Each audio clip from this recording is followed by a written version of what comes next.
ఇంకా phone line లో ఇద్దరు గెస్టులు ఉన్నారు. వారితో మాట్లాడిన తర్వాత మీ దగ్గరికి వస్తాను లాస్ట్ లో. మళ్ళీ దయచేసి అర్థం చేసుకొని ఓపీ పట్టండి. మనతో గెడ్డం బాలరాజు గారు ఉన్నారు, మచిలీపట్నం జనసేన పార్టీ నాయకులు.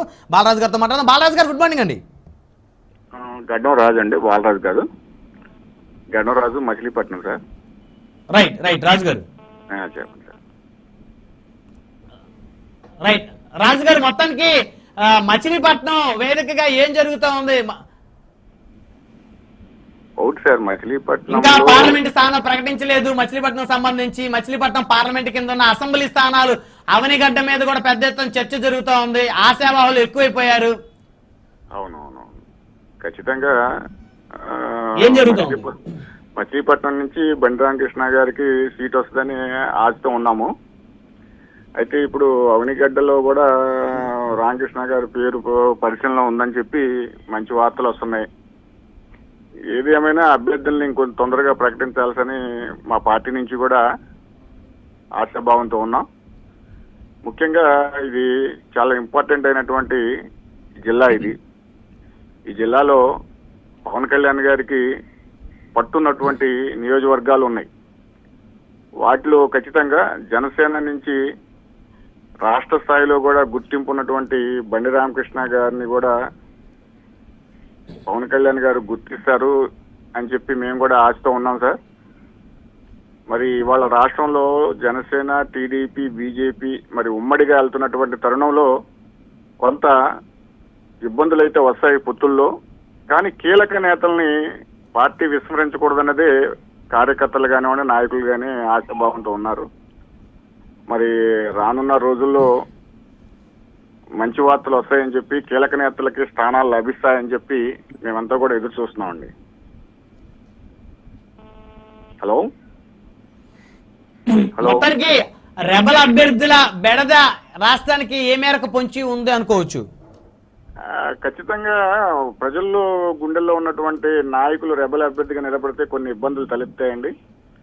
దాంతో అటు ఉన్నటువంటి అధికార పక్షం ఏదైతే ఉందో వాళ్ళని ప్రోత్సహించి లబ్ధి పొందేటటువంటి అవకాశాలు ఉంటాయి.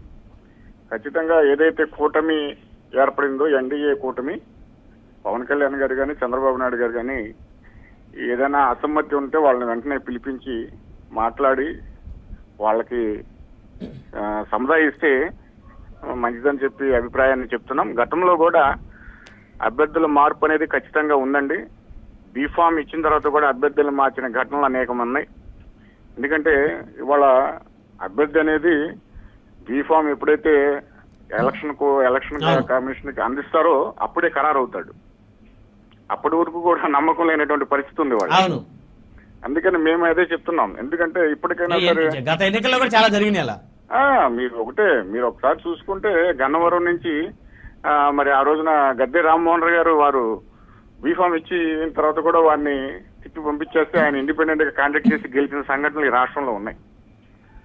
అట్లాగే ఎందుకంటే కొంతమంది బలమైనటువంటి అభ్యర్థులు ఉన్నారు. అటు జనసేన నుంచి ఖచ్చితంగా ఈ నియోజకవర్గాల్లో పనిచేసినటువంటి అభ్యర్థులు ఉన్నారు. అందులో మచిలీపట్నం నుంచి బండి రామకృష్ణ గారు ముందంజలో ఉన్నారు. మరి రాష్ట్ర స్థాయిలో పవన్ కళ్యాణ్ గారు ఏ పిలిపించినా కూడా మరి వారితో పాటు సమానంగా రాష్ట్ర స్థాయిలో వారు కూడా రామకృష్ణ గారు గుర్తింపు వచ్చిందంటే అది పవన్ కళ్యాణ్ గారి ఆశీస్సులతోనే అని మేము కూడా చాలా సంతోషిస్తున్నాం.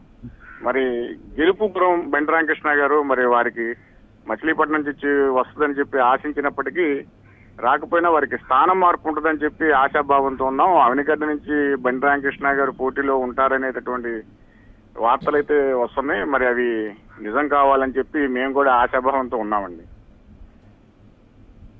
హలో, సో ఒకవేళ సీట్ రాకపోతే రెబల్ అభ్యర్థిగా ఏమైనా పోటీ చేసే పరిస్థితి ఉందంటారా? లేదు, మీ ఇప్పటికే కొల్లు రవీంద్ర గారికి ఫుల్ సపోర్ట్ గా బండి రామకృష్ణ గారు వారితో పాటు తిరుగుతూ ఏదైతే పవన్ కళ్యాణ్ గారు, చంద్రబాబు నాయుడు గారు ఈ ఉమ్మడి అభ్యర్థిని ప్రకటించారో అప్పటి నుంచి కూడా బండి రామకృష్ణ గారు తన వంతు సహకారం అందిస్తూ కొల్లు రవీంద్ర గారి గెలుపు కోసం ఖచ్చితంగా నియోజకవర్గంలో పర్యటనలు చేశారండి. రెబల్ అభ్యర్థిగా ఉండేటటువంటి వ్యక్తి కాదు ఆయన. ఎందుకంటే ఆయన ఒక శక్తి. అటువంటి వ్యక్తిని పార్టీ వదులుకోదు, పవన్ కళ్యాణ్ గారు వదులుకోరని చెప్పి మేమంతా కూడా ఆశాభావంతో ఉన్నాం. ఎక్కడైనా చాలా చోట్ల అసమ్మతి మాత్రం ఖచ్చితంగా చూపించారు, కానీ రామకృష్ణ గారు లేదు. పొత్తు కుదిరిన వెంటనే నేనైనా సరే లేదు అధిష్టానం ఎవరు నిర్ణయించినా కూడా దాన్ని కట్టుబడి పనిచేస్తా అని పవన్ కళ్యాణ్ గారి సమక్షంలోనే మీడియా ద్వారా చెప్పినటువంటి వ్యక్తి బండి రామకృష్ణ గారు. మరి వారికి పవన్ కళ్యాణ్ గారు గతంలో కూడా వారు హామీ ఇచ్చినటువంటి సంఘటన కూడా ఉంది. ఖచ్చితంగా మిమ్మల్ని మాత్రం మేము అసెంబ్లీకి తీసుకెళ్తాము అని చెప్పి వారు చెప్పారు. అందులోనే మేము కూడా ఆయనకి స్థాన మార్పు ఉంటుందని చెప్పి ఆశతో ఉన్నాం సార్. చెప్పండి సార్. రైట్, మొత్తానికి ఏదేమైనా చివరికి జనసేనలో మాత్రం వివాదాలు సర్దుకుంటే అనుకోవచ్చు.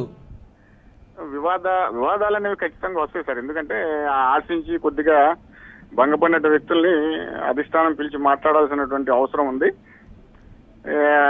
పార్టీకి ఇప్పటి నుంచో 2019 నుంచి పార్టీ కష్టాల్లో ఉన్న అనేక కేసులు పెట్టి పోరాటాలు పోరాడి ప్రతిపక్ష నాయక పాత్ర పోషించినటువంటి పార్టీ జనసేన పార్టీ రాష్ట్రంలో. ఎందుకంటే వైసీపీని ఎదుర్కొన్నటువంటి పార్టీ జనసేన పార్టీ, వైసీపీ నాయకుల్ని ఎదుర్కొన్నటువంటి నాయకులు జనసేన నాయకులు. అందుకనే ఖచ్చితంగా జనసేన పోరాట పటిమ ప్రజలు గుర్తించారు. ఇవాళ రాష్ట్రంలో జనసేన పార్టీ బలం పుంజుకుంది. జనసేన పార్టీ యొక్క సిద్ధాంతాలు ప్రజల్లోకి వెళ్ళి పవన్ కళ్యాణ్ గారి యొక్క ఏదైతే వారి యొక్క త్యాగనిరతి కానీ వారి యొక్క వ్యక్తిత్వం కానీ ప్రజల్లో అన్ని కుల మతాలకు అతీతంగా అందరూ కూడా జనసేన పార్టీని ఆశీర్వదించేటటువంటి సమయం ఆసన్నమైంది.